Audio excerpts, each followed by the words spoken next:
Hospital Liga del Este. Hoy tenemos el inmenso honor de tener con nosotros a la doctora Marta Hernández, reconocida neurólogo pediatra del estado de Nueva Esparta. Marta es médico cirujano egresado de la Universidad Rómulo Gallegos, pediatra de la Universidad de Oriente Núcleo Anzoátegui, neuróloga del Hospital de Niños de Anzoátegui y tiene un fellow de enfermedades raras en la Universidad de Mendoza, Argentina. Marta va a hablarnos sobre epilepsia en la infancia. Adelante, Marta.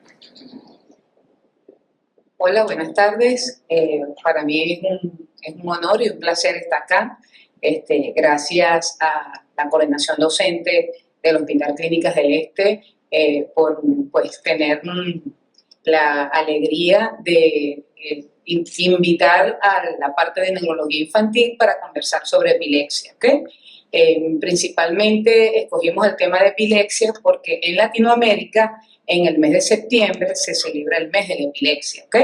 La semana pasada, los neurólogos pediatras de la isla de Margarita, que somos 5, y los 3 neurólogos de adultos, hicimos un evento de epilepsia dirigido a la comunidad, a padres, a familias de personas con epilepsia para dar un poquito de concientización sobre este tema, ¿ok? Entonces, muchas veces epilepsia, pues, es un tema duro, es un tema que muchos colegas dicen, eso es solamente para neurólogos, ¿ok? Porque es un tema quizás un poco complicado, pero yo les voy a traer hoy un resumen, pues, bien sintético de cuáles son esos síndromes epilépticos más frecuentes en la edad infantil.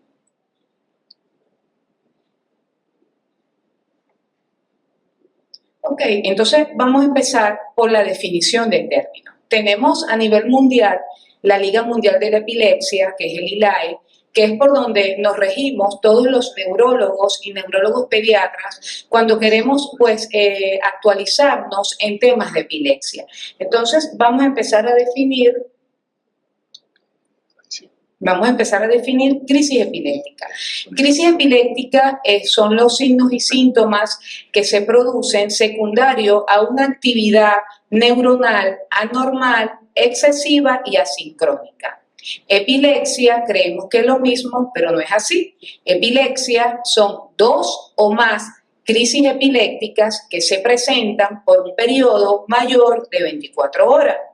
Síndrome epiléptico son crisis epilépticas repetitivas en el tiempo, alteración en el examen físico neurológico del paciente, alteración en el electroencefalograma y alteración en la neuroimagen. Es importante cuando vamos a hablar de síndromes epilépticos conocer las estadísticas.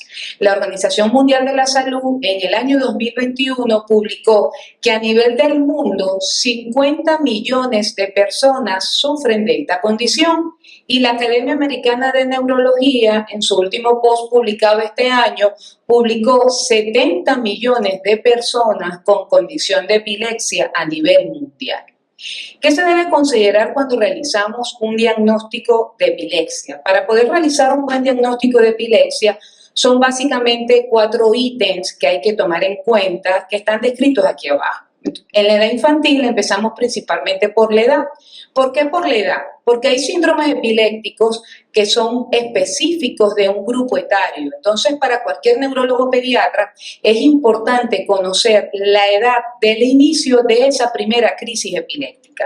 El tipo de crisis es lo más importante. La semiología de la crisis es una crisis focal, es una crisis generalizada, es una crisis con alteración de la conciencia, es una crisis sin alteración de la conciencia, duración de la crisis, frecuencia de la crisis. De esa forma, el neurólogo va armando su rompecabezas y puede hacer un mejor diagnóstico sindromático cuando hablamos de síndromes epilépticos.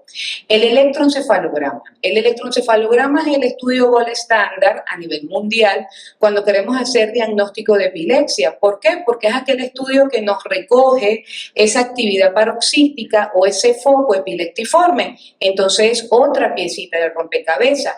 Tienes la edad del paciente, tienes la semiología de la crisis, tienes el patrón electroencefalográfico y tienes la normalidad o anormalidad de la neuroimagen para tener el diagnóstico etiológico de ese síndrome epiléptico. Esto es una clasificación que quizás la ven así como grandota, pero no es tan difícil como parece. La última actualización, los que quisieran revisar algo de literatura de la epilepsia por la Liga Mundial de la Epilepsia, fue en el año 2017. El año pasado, en octubre del 2022, nos reunimos en Medellín, yo tuve la oportunidad de ir, fue el Congreso Mundial de la Liga, y hay una nueva clasificación que, según las últimas publicaciones, la van a publicar formalmente a final de este año. Mientras tanto, nos regimos todavía por esta clasificación del 2017. Fíjense que es práctica. ¿Cómo se debe de clasificar una crisis epiléptica? Entonces, tenemos que primero saber si esa crisis es de inicio focal, con alteración o sin alteración de la conciencia. Si es de inicio motor, tenemos todas las descripciones, automatismos, atónicas, clónicas, espasmos epilépticos, mioclónicas, tónicas. Si es de inicio no motor, si es de inicio focal, secundariamente generalizada. Aquellas que inician de manera generalizada, con afectación motora, con crisis tipo ausencia, las de inicio desconocido y aquellas que no se pueden clasificar. Este algoritmo, que también fue publicado en el año 2017 por el ILAE, pues nos ilustra de forma muy práctica cómo deberíamos de plantear el diagnóstico sindromático de cualquier paciente cuando sospechamos o estamos ante una primera crisis. Entonces, la semiología de la crisis la describimos de la manera como se las mostré en la lámina anterior. Hablamos de una crisis focal, de una crisis generalizada o de una crisis de origen desconocido. Dependiendo del tipo de crisis, entonces abrimos el algoritmo para buscar el diagnóstico etiológico de esa crisis. Tenemos una etiología estructural, es de origen genético, es de origen infeccioso, es de origen metabólico, inmunitario o desconocido. Y de esa manera podemos describir qué tipo de síndrome epiléptico se puede plantear en ese paciente. Entonces, como vamos a hablar en la edad pediátrica, una forma práctica para mí, para mostrarles cuáles son esos síndromes epilépticos más frecuentes en la edad infantil, lo vamos a empezar pues a mencionar y a describir por grupos etarios.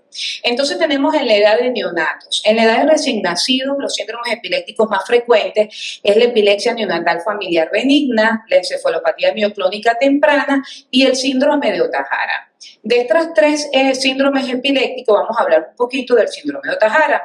El síndrome de Ohtahara generalmente se relaciona a cuadros de hipoxia cerebral severa. Clínicamente se manifiesta por crisis tipo espasmos infantiles, crisis mioclónicas o crisis tónicas focales que se hacen refractarias al tratamiento, alteración severa en el examen físico, clínico, neurológico de ese recién nacido y un electroencefalograma con un patrón paroxístico polimorfo que puede ir desde una actividad focal hasta un patrón de brote supresión. Tenemos en la edad de lactancia. En la edad de lactante, los síndromes epilépticos son la epilepsia de la infancia con crisis migratoria, el síndrome de West, la epilepsia mioclónica de la infancia, el síndrome de Dravet y la encefalopatía mioclónica progresiva. Vamos a hablar un poquito del síndrome de West porque en la edad de lactante es uno de los síndromes epilépticos más frecuentes que tanto los pediatras como los neurólogos pediatras nos enfrentamos y hemos tenido bastante síndrome de West aquí en la isla de Margarita de diagnóstico reciente. ¿Okay?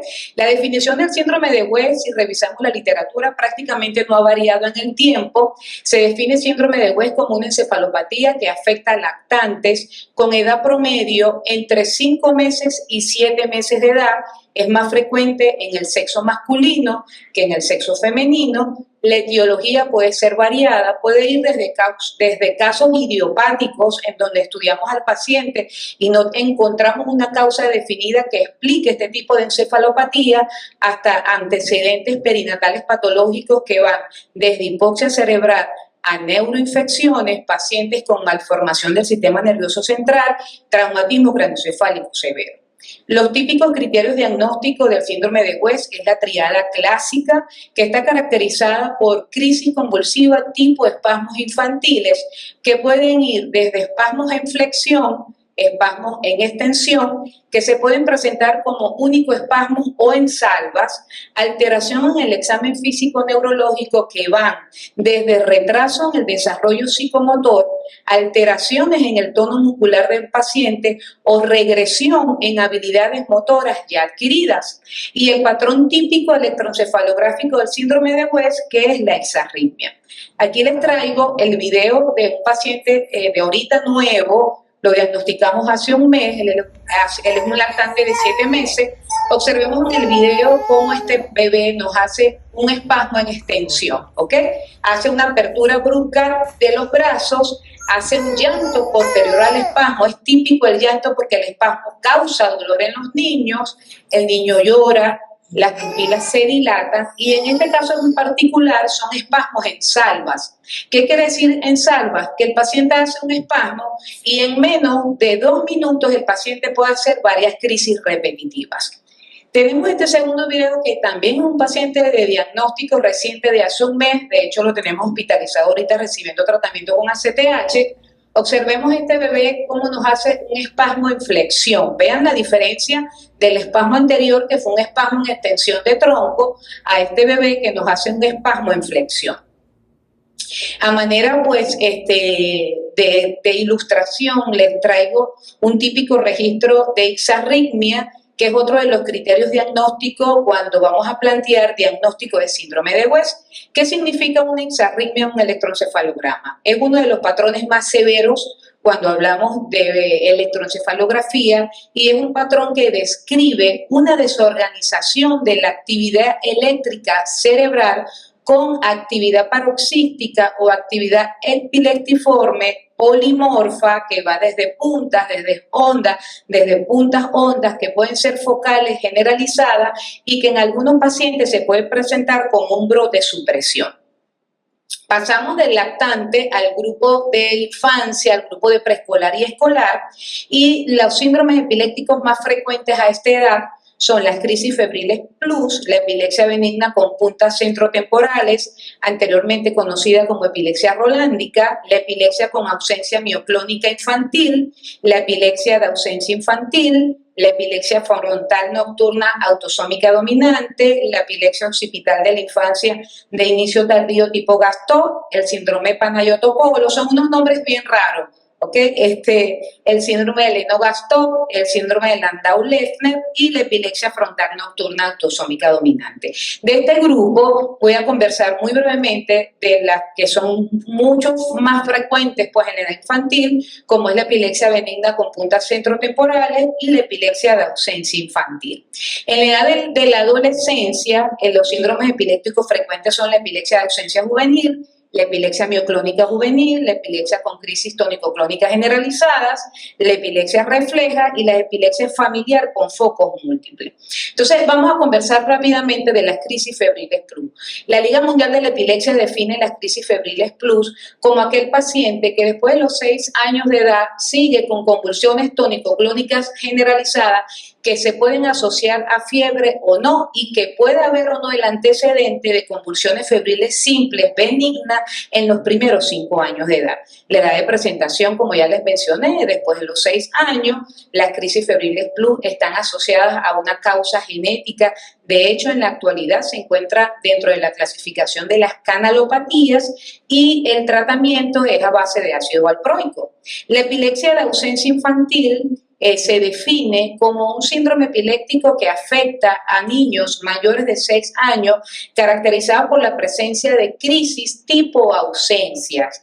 ¿Qué es lo típico de una crisis de ausencia? ¿Okay? Significa una desconexión brusca de la conciencia con una mirada perdida o con parpadeos que duran segundos. Las crisis de ausencia no solamente pueden ser crisis típicas como las que les acabo de describir, también existen las crisis de ausencias atípicas que además de esa desconexión o de esa mirada perdida o de ese parpadeo seguido, el paciente puede hacer un componente motor que puede ser mioclonía, crisis atónicas o crisis astáticas, que significa perder el tono muscular completo. El examen físico neurológico de los pacientes con epilepsia de ausencia infantil es un examen neurológico normal porque entra dentro de las epilepsias idiopáticas o dentro de las epilepsias autolimitadas que anteriormente eran conocidas como epilepsias benignas. El electroencefalograma tiene un patrón típico que se los voy a mostrar a continuación que se llama punta onda de 3 Hz y la neuroimagen de elección en general para todas las epilepsias es la resonancia magnética cerebral que en este tipo de síndrome es normal. Aquí tenemos de forma ilustrativa lo que se llama un patrón de punta onda 3G, que es típico patoneumónico de epilepsia generalizada infantil. Entonces tenemos un paciente escolar masculino de 6 años que la madre nos refiere que él se queda como lelo, como perdido, como que lo llamas por segundo y está desconectado, te lo llevan a la consulta, lo examinas, no encuentras ninguna alteración en el examen físico neurológico, podemos inducir la crisis de ausencia para estar seguros que realmente es una convulsión. ¿Cómo la inducimos? Muy fácil. Agarramos un papel y hacemos una prueba de hiperventilación, ponemos al paciente a que empiece a respirar rápido, contamos el tiempo por un periodo de 3 minutos y si el paciente está haciendo ausencia, te debe hacer la ausencia. Entonces tú dices, el paciente tiene prueba de hiperventilación positiva, ya estoy seguro que son crisis tipo ausencia, le voy a hacer un electroencefalograma para yo clasificar mi síndrome epiléptico. Hacemos el electro y nos encontramos con este patrón típico, 2 más 2 es 4, es fácil el diagnóstico, son de muy buen pronóstico, son epilepsias autolimitadas en la infancia. ¿Qué quiere decir eso? Que son curables, pero tienen un tiempo de tratamiento, no afectan el desarrollo cognitivo del niño, no afectan su vida cotidiana y no afectan su aprendizaje. Dentro de este grupo de epilepsia en la edad escolar tenemos la epilepsia benigna con puntas centrotemporales, anteriormente conocida como epilepsia rolándica en la clasificación anterior. Este grupo de epilepsia representa el 50% de los síndromes epilépticos en la edad infantil. Entonces, el más frecuente de todos los síndromes que estamos hoy conversando. Desde el punto de vista de definición y edad, es frecuente observarlo en la edad entre 6 y 9 años. El tipo de crisis típica son crisis del sueño o crisis hipnagógica. Los describe en la literatura como aquel escolar que presenta un despertar profuso, parece como que fuese un sonámbulo, se para de la cama, desviación de la mirada, asencialorrea, empieza con un componente motor tónico focal que puede ser secundariamente generalizado, que puede afectar o no la conciencia. Se realiza un electroencefalograma y tenemos pues el patrón típico que vemos en la imagen, que es una punta onda en las regiones centrotemporales. Son pacientes que también tienen un examen físico neurológico normal, son los de mejor evolución, son epilepsias autolimitadas en el tiempo, también se curan con el tiempo, no afectan el desarrollo cognitivo del niño, no afectan el aprendizaje y desde el punto de vista estructural la neuroimagen es normal. Tenemos la epilepsia mioclónica juvenil, estamos pasando ya a la edad de adolescentes. La epilepsia mioclónica juvenil se presenta después de los 12 años de edad, se caracteriza clínicamente por crisis mioclónicas, que pueden ser unilaterales, que pueden ser bilaterales, que pueden durar de segundos a minutos. El examen físico neurológico de estos pacientes también es normal. La mamá puede asociar factores desencadenantes al temblor. La mamá dice, doctora, yo se lo traigo porque la mano le está temblando. Ella cree que es un temblor, pero es una crisis epiléptica tipo mioclonía. Dentro de los factores desencadenantes está la privación del sueño, la carga emocional positiva o negativa, el trasnocho y los niveles de ansiedad elevados. El exceso de frío también te puede desencadenar una mioclonía. Las causas, generalmente estos pacientes, la mayoría tienen una neuroimagen normal, pero algunos pueden tener alteraciones estructurales como malformaciones del sistema nervioso. El electroencefalograma típico se caracteriza por un patrón de polipuntas, que pueden ser focales. Evolución y pronóstico en general de los síndromes epilépticos. El 65% del total de los niños con epilepsia logran remisión. Gracias a Dios, el grueso de los síndromes epilépticos en la edad infantil son autolimitados, son curables en el tiempo, responden al tratamiento con fármacos antiepilépticos, la mayoría con monoterapia.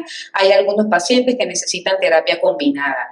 El 20% pueden evolucionar a epilepsias refractarias, 45% remite por más de un año con el primer fármaco antiepiléptico, mejor pronóstico para las epilepsias idiopáticas y mal pronóstico para las epilepsias sintomáticas, que son las que pueden evolucionar más rápido a refractariedad.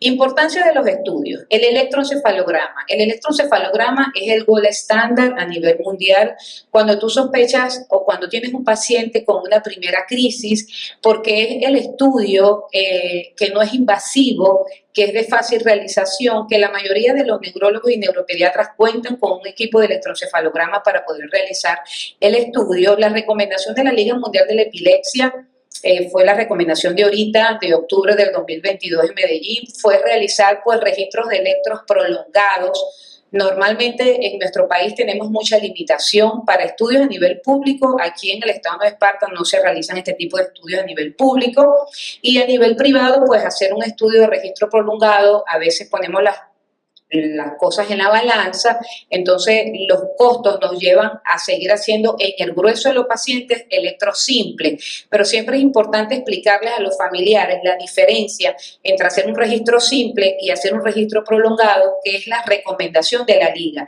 De hecho, en muchos países de Latinoamérica, incluso países subdesarrollados, ni siquiera hacen electroencefalogramas, ya a la mayoría de los pacientes se les está haciendo video electroencefalograma. ¿Por qué? Porque con el video electroencefalograma tú monitorizas al paciente durante 24 horas, estás grabando la crisis, tú mismo puedes ver la semiología de la crisis, ves el patrón epileptiforme en ese registro de electroencefalograma y puedes hacer un mejor diagnóstico, y si tienes un mejor diagnóstico puedes elegir la mejor opción de fármaco antiepiléptico para ese paciente. En cuanto a la neuroimagen, el estudio de elección de neuroimagen es la resonancia magnética cerebral simple. Inicialmente se debe solicitar simple sin contraste. La tomografía cerebral se deja en aquellos pacientes cuyas crisis epilépticas están asociadas a traumatismo craneoencefálico, o en aquellos pacientes que tú estás sospechando a un cuadro de enfermedad cerebrovascular. El SPECT cerebral es un estudio que desde hace 3-4 años tiene gran peso para la epilepsia, porque no solamente nos ayuda a evaluar pues la parte anatómica y la parte estructural, sino que nos evalúa la parte funcional.